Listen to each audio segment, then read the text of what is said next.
Okay, run number one of our prototype pitot tube flow sensor. We have a lead pressure gauge or pressure sensor facing upstream. We have a lagging or following pressure sensor facing downstream. This is the dynamic pressure. This is the static pressure. There's my finger. Fantastic. We are simply mounted to a wire core of a Home Depot paint roller, 9-inch brush paint roller, 9-inch roller, and there's a gauge right in front of this. It just happens to be in the way, only because of the wiring on the other side. We are attached to the P6245 flow channel, which we're about to turn on. These are not matched sensors, and they're not calibrated for being matched. So even though we are subtracting their voltages and amplifying that difference using a differential amplifier, a micro A or UA741, pretty standard. We're doing a 100 to 1 or 100 times amplification with R1, R2, R3, and R4. We are powering the operational amplifier with plus or minus 5 from the BK Precision. Its two channels are in serial mode. So this guy is now putting out negative 5. This is the common between the two. This is putting out positive 5. And with this switch pulled out, the serial switch has been connected inside. So these things are connected internally. So that's providing our negative 5 and our positive 5, even though this says positive 5 here. The negative 5 on the first channel, positive 5 on the other channel. That's supplying the V plus and V minus of our little tiny circuit. And then we're simply monitoring and measuring versus ground versus this common ground for the entire circuit. The V out, which is this yellow pin here. The yellow over here to this Keysight 3445A digital multimeter. And right now it is reading in real time and amplified. Again, a differential and amplified, subtracting the two. The lead from the trailing times 100 to get this up. It's obviously, we're talking about a millivolt difference as far as calibration. So I do not have a calibration circuit at the moment. This is just the proof of concept to change that. So right now that's our current reading. We're way up here at 1 volt. Ultimately, the idea is that we'll take this laboratory setup and eventually get that into a plus or minus, not plus or minus, but a 0 to 5 volt input channel of an Arduino. There's another pressure sensor I'm testing. And then that will go into a Raspberry Pi. And then the Raspberry Pi will do our data acquisition. So what I'd like to do is I would like to fire this up for the very first time and see what happens. I believe everything is waterproofed. We're about to find out. I literally have some very perilous tape here just to keep this thing from flying. But let's go ahead and turn on the bench here. Turn off the flow. Turn on the bench. Get some pressure. Fantastic. All right, let's give this guy some water and see if we can't read that value over there. So let's see what we got. See if I can get these in both at the same time.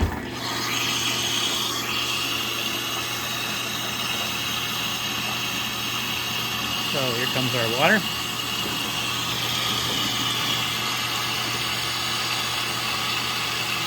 Our pressure's going up.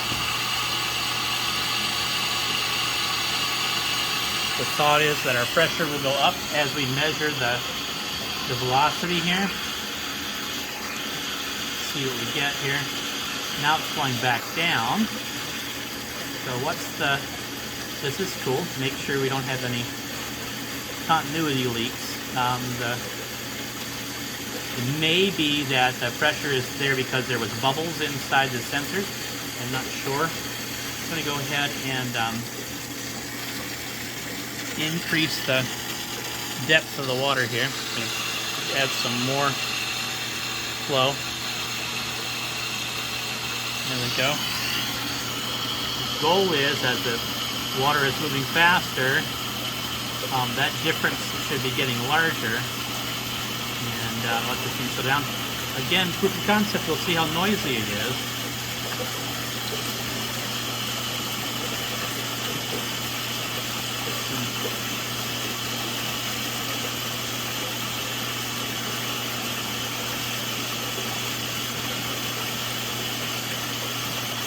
There we go. I think we're fairly static as far as the water rising or falling. Let me check real quick. Might be rising a little bit. I'm going to pull this down a little bit. There we go. So that's changing like crazy. It could be a temperature issue. They're both changing at the same time. Let's see what happens when I fiddle with the apparatus itself, if that does anything. Seems to be changed over there.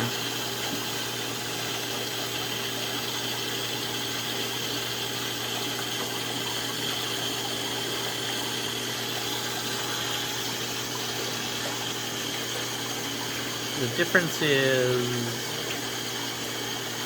1.05. Let's see if I can get this guy to be steady state.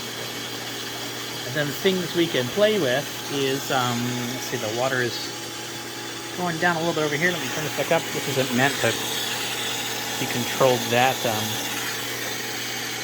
tightly. Pull this back up again.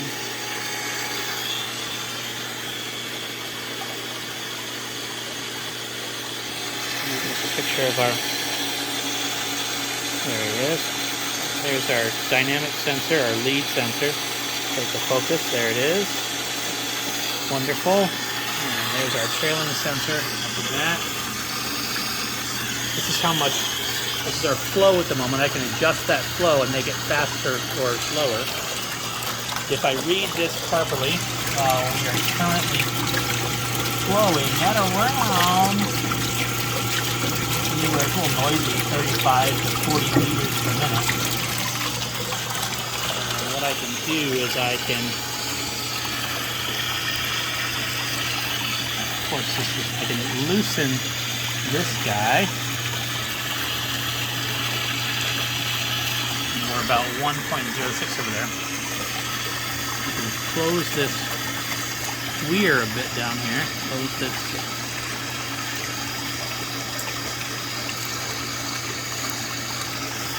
One down. Still trying to make this guy close.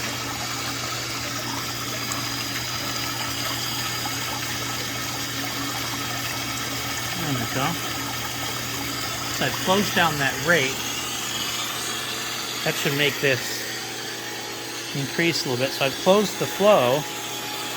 And the idea is if the flow goes down, we should be able to see a difference on the millivolt voltage over there.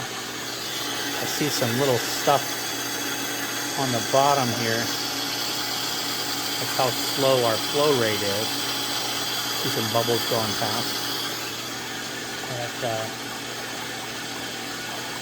1.03, 1.04. What happened to our flow rate over here?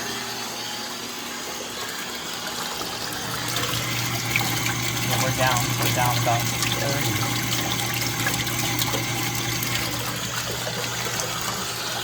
Make this even smaller. See if that changes. There we go. I've made it even smaller. Because of that, it's filling faster. I need to back this off.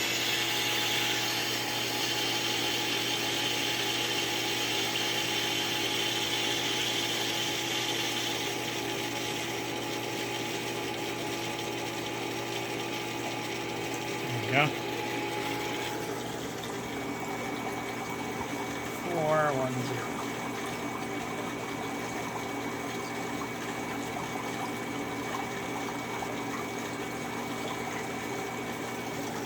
All right. Just checking some measurements here. More way down here at about Gosh, that looks about 22, 23 meters per minute. Our depth gauge, the water is hovering around this depth gauge up here. It looks like it's 110, 10, 20, 30, 40, 140 millimeters deep. I think it's 52 millimeters side to side. We'll divide out that cross-sectional area. This thing has definitely gone down. It's down to, it's definitely lower now. Could be measuring this lower flow. Let's keep on going. Maybe it's actually responding. I'm not really sure. There we go. We are really low flow now. Turn this guy off. So I'm really overfilling too fast.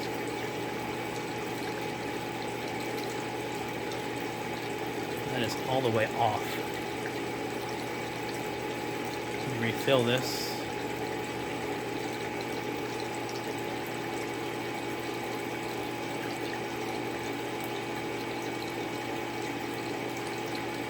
About there. Really almost closed. This guy is way down at 10. A little below 10 meters per minute. And right. Our measurement has gone down to about 0.8 now. All right. So let me see if I can turn this off all the way. Or at least close it all the way. Close this top weir all the way. So that's closed. All right. I know we have a little bit of drain there. I really do need to turn this off here. So I've turned off the water. I'm slowly leaking, and we're looking at a value of 0.79, 0.77, 0.8 for the differential amplified pressure there. This guy is, we are looking at, is that 5 liters per minute? Awfully low. All right, so we're looking at 0.7, oh, it's going down again, 0.5, 0.77. This guy has stayed the same. The difference is not due to that. All right, so let's do the opposite. If this is the bottom, let's see if we can find the top. I'm gonna open this up. Turn on the pump. It's really moving. Wow, it's really moving. There's 9.5.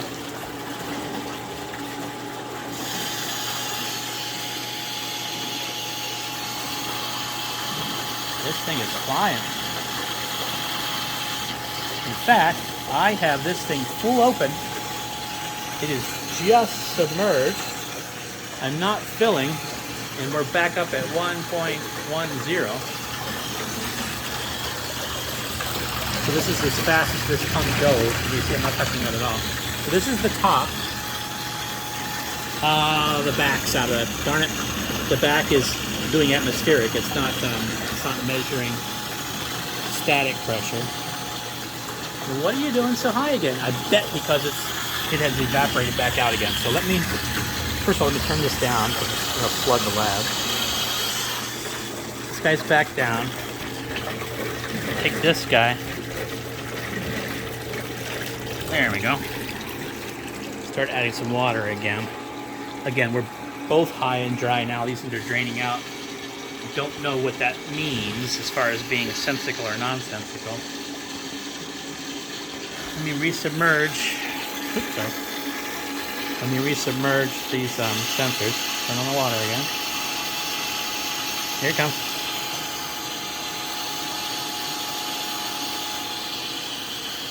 Okay, they are resubmerged.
Okay. We are flying. This thing is a max. We're way up at 50 or so liters per minute. That's the highest it goes. You can see some floaters in there, some things that are floating by. Some things are... Gotta focus. Hello, focus. There's some things along the bottom. See some steam running through there. We're back down to 0.98. Back up to 1 for speed-wise. Again, looking for a higher differential means that there's higher pressure on the dynamic side as opposed to the static side. But I'm not certain about how much air we have trapped inside that little orifice there, if at all. Huh.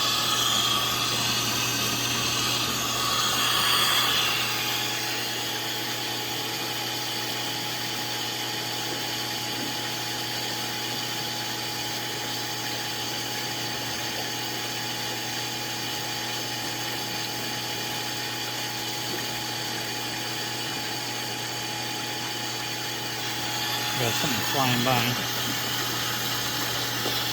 I thought I saw some debris on the bottom. That's sort of getting us stuck to the bottom. It doesn't move a lot faster to follow a bubble. I make a bubble.